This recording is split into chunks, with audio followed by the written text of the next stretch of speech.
नमस्कारम everyone. Indian polity की लक्ष्मीकांत की ये मोटी सी बुक आपको आसानी से समझाने के लिए मैंने ये 4 से 5 मिनट की क्लिप्स लाई, जिसमें आपको सारे चैप्टर्स इन्हीं छोटे छोटे वीडियोस में समझाए जाएंगे। तो आज का हमारा टॉपिक है सुप्रीम कोर्ट। तो अगर ये वीडियो पसंद आती है तो लाइक करना नहीं भूलना। तो चलो वीडियो शुरू करते हैं और पहले हम समझेंगे कि जो हमारा सुप्रीम कोर्ट है इसकी हिस्ट्री क्या रही है। तो जो भारत के अंदर कोर्ट के सिस्टम्स हैं ये लाया गया था गवर्नमेंट ऑफ इंडिया एक्ट 1935 के थ्रू। वहीं जो ये सुप्रीम कोर्ट है इसका इस्टेब्लिशमेंट हुआ था 1950 में, जब इसने भारत के अंदर जो पहले से फेडरल कोर्ट मौजूद था जो कि लाया गया था गवर्नमेंट ऑफ इंडिया एक्ट 1935 के थ्रू, उसे हटा के सुप्रीम कोर्ट का इस्टेब्लिशमेंट हुआ। अगर भारत के अंदर बात करें तो आर्टिकल 124 से लेकर 147 के अंदर सुप्रीम कोर्ट के ऑर्गेनाइजेशन, इंडिपेंडेंस, जुरिस्डिक्शन, पावर और प्रोसीजर के बारे में दिया गया। एक पीवाईक्यू की क्वेश्चन है, उसे आप लोग यहाँ पे देख लो। तो एक क्वेश्चन ऐसे ही था और उसमें ये बात की गई थी कि इंडिया भी यूएसए की तरफ फेडरल कंट्री है, लेकिन इंडिया के अंदर जो जुडिशरी है वो यूनिफाइड है, वहीं यूएसए के अंदर जुडिशरी यूनिफाइड नहीं है। तो ये बातें याद रखना अपने एग्जाम के लिए। तो अब हम चलते हैं सुप्रीम कोर्ट के जज के अपॉइंटमेंट्स को लेके, और इसको लेके काफ़ी ज़्यादा कंट्रोवर्सीज भी रही हैं, तो उसके बारे में भी हम बात करेंगे। तो अगर हम बात करें कि इनके अपॉइंटमेंट्स कौन करता है, तो वो प्रेसिडेंट करता है। जो सीजीआई है वो इलेक्ट होते हैं प्रेसिडेंट के द्वारा ऑन एडवाइस ऑफ अदर जजेज in supreme court and high court. तो हाई कोर्ट और सुप्रीम कोर्ट के अंदर जो भी जजेज हैं उनके एडवाइस पे वो चीफ जस्टिस का अपॉइंटमेंट करते हैं। वहीं जो सुप्रीम कोर्ट के अंदर टोटल 31 जजेस हैं उसमें चीफ जस्टिस भी आते हैं। तो जो अदर जजेस हैं उनके अपॉइंटमेंट के लिए जो यहाँ पे वो सीजेआई का कंसल्टेशन लेना पड़ेगा प्रेसिडेंट को, और इसी कंसल्टेशन को लेके बहुत बवाल हुआ है, तो उसके बारे में हम डिस्कस करने वाले हैं। तो ये था इसके ऊपर। वहीं अगर बात करें जो सीजेआई का कंसल्टेशन है वो ऑब्लिगेटरी है प्रेसिडेंट के ऊपर, एक्सेप्ट उनका खुद का नॉमिनेशन हो रहा हो वहाँ पे नहीं। तो ये ऑब्लिगेटरी भी चीज़ें आपको अभी आगे चल के समझ में आएगी, ये सिर्फ सीजेआई के कहने पे नहीं होने वाली, ये भी मैं आपको आगे बताऊंगा। तो चलो शुरू करते हैं और आगे समझते हैं कि कंट्रोवर्सी क्या थी। तो अगर हम बात करें कंट्रोवर्सी को लेकर, तो 3 जजेस केसेस हुए हैं अब तक जो कि काफ़ी ज़्यादा इंपॉर्टेंट है। तो पहला जज केस था 1982 का, और जिसमें सुप्रीम कोर्ट का कहना था कि जो कंसल्टेशन का मतलब कंकरेंस नहीं है, यानी एग्रीमेंट की बातें नहीं की गई। यानी इसका मतलब ये हुआ कि आपसे बस एक्सचेंज किया जा रहा है अपना व्यूज़, यानी प्रेसिडेंट जो आपसे कंसल्ट कर रहा है वो उसके ऊपर ऑब्लिगेटरी नहीं होगी। लेकिन जब सेकंड जज केस आया तो सुप्रीम कोर्ट ने अपना जो पहले का जो उनका डिसीजन था उसे चेंज कर दिया, और उनका कहना था कि कंकरेंस और का मतलब कंसोलेशन है। तो यहाँ पे उनका ये कहना था कि जो भी एडवाइस सीजीआई के द्वारा प्रेसिडेंट को दी जाएंगी वो बाइंडिंग होंगी जब दूसरे मेंबर्स का जो जो दूसरे जजेस हैं उनका अपॉइंटमेंट होता है। लेकिन इसके साथ उनका ये भी कहना था कि सीजीआई खुद से ये डिसीजन नहीं लेगा, मतलब खुद ही सारे डिसीजन, मतलब अपने आप से सुझाव नहीं देगा, बल्कि 2 और सीनियर मोस्ट जजेस जो होंगे उनसे कंसल्ट करके फिर एक कोलिजियम होगा 2 जजेस का, उनसे कंसल्ट करके फिर बताएगा।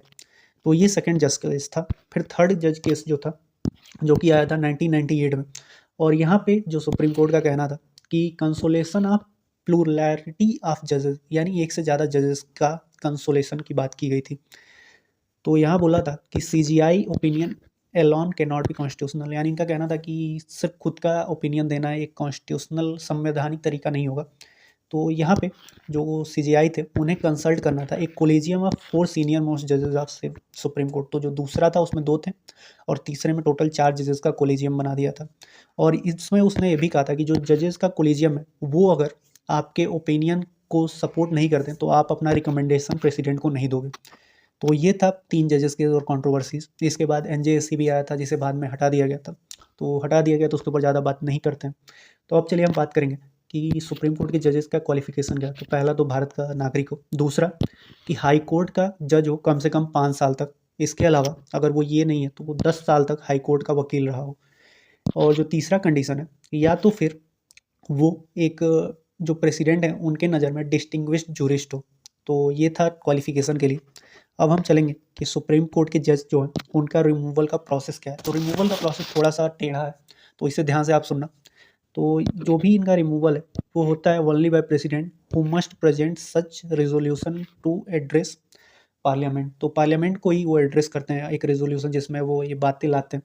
तो अगर हम बात करें कि इनको अपने पद से हटाने के लिए स्पेशल मेजोरिटी लानी पड़ेगी, और इसमें स्पेशल मेजोरिटी क्या होता है वो भी मैं अगर आपको बता दूं तो 2 केसेस होते हैं। पहला तो टोटल जो भी मेंबरशिप है उसका मेजोरिटी हो, इसके अलावा जितने लोग प्रेजेंट हैं उसका 2/3 हो, यानी 2/3 प्रेजेंट जो लोग हैं वो इसके सपोर्ट में वोट करें, तब जाके उन्हें उनके पोस्ट से हटाया जाएगा। तो इसको और थोड़ा डिटेल में समझते हैं।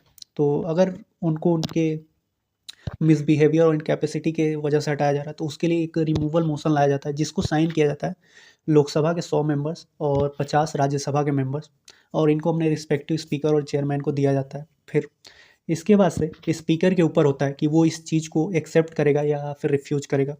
अगर वो एक्सेप्ट कर लेता है इस मोशन को, तो वो फिर 3 मेंबर्स की कमेटी फॉर्म करेगा, और ये जो कमेटी होगी इसमें सीजीआई होंगे, इसके अलावा chief justice of high court और एक डिस्टिंग्विश्ड जूरिस्ट, तो 3 लोगों की ये कमेटी होगी। अगर ये कमेटी आगे चल के इस चीज़ को पास करती है तो फिर ये चीज़ें हाउस के अंदर आएगी और जहाँ पे स्पेशल मेजोरिटी लाया जाएगा।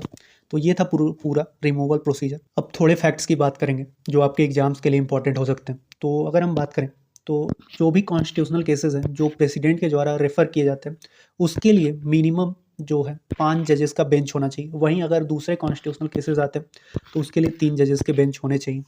इसके अलावा हमारे कॉन्स्टिट्यूशन के अंदर सुप्रीम कोर्ट की इंडिपेंडेंस को बनाने के लिए उन्हें कुछ चीज़ें दी गई हैं, जैसे उनका अपॉइंटमेंट का जो प्रोसीजर है उसमें कोलिजियम सिस्टम लाया गया, जिसमें खुद ही सुप्रीम कोर्ट के ही लोग हैं। तो ये चीज़ें उनके अपॉइंटमेंट के लिए भी, टेन्योर में भी उनका टेन्योर कम नहीं किया जा सकता, इसकी भी गारंटी दी गई है।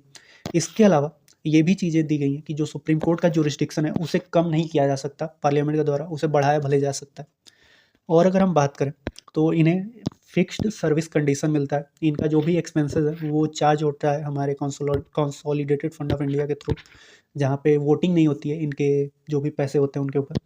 इसके अलावा जो भी एक होता है रिटायरमेंट के बाद इन्हें प्रैक्टिस करने से बैन कर दिया जाता है, क्योंकि अगर वो नहीं किया जाएगा तो अपने जब ये पावर में रहते हैं, जब ये सुप्रीम कोर्ट के जज रहते हैं, तो ये गवर्नमेंट की हेल्प कर सकते हैं फ्यूचर में उनसे कुछ फेवर पाने के लिए, इसलिए बैन है। इसके अलावा अगर बात करें तो power to punish for its come contempt, इनके कंटेम्प्ट जो भी करते हैं उनको पनिश करने का इनके पास पावर है।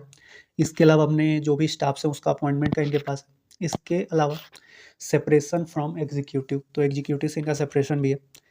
अब हम बात करेंगे सुप्रीम कोर्ट के कुछ पावर और जुरिस्डिक्शन के बारे में। तो सुप्रीम कोर्ट के original jurisdiction, appellate jurisdiction, writs jurisdiction, advisory jurisdiction और जुडिशियल रिव्यू के पावर है। तो ये कुछ पावर और जुरिस्डिक्शन है जो कि खुद में काफ़ी ज़्यादा एलॉबरेट हैं टॉपिक्स। अगर आपको इसके ऊपर भी कुछ चाहिए होगा सजेशन तो ज़रूर बताइएगा, मैं वीडियो बना दूंगा। रिट्स वाले तो मैं बनाने वाला हूँ। अब ये था टोटल सुप्रीम कोर्ट का चैप्टर। उम्मीद करता हूँ आपको वीडियो पसंद आई होगी। अगर कोई सुझाव और किसी और सब्जेक्ट का भी आप चाहते हो कंप्लीट सीरीज लाई जाए तो आप वीडियो के कमेंट बॉक्स में ज़रूर बता सकते हैं। मिलते हैं आपसे नेक्स्ट वीडियो में, तब तक के लिए जय हिंद, जय भारत।